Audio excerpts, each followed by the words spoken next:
Welcome to CODJ. Dispenser. Now I'll explain to you how to make a simple hanger for this bottle of liquid. When we stand it in this area, so when the falling down or something move or a wine like this, falling down, it's not safe, yeah. So how to make it safe? We should have the hanger for this bottle.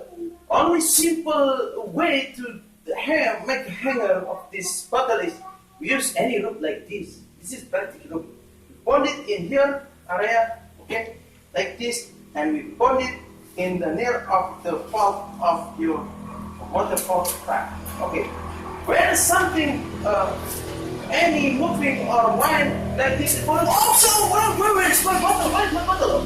It's only like this. Oh, okay, I find the bottle and I can use it like this.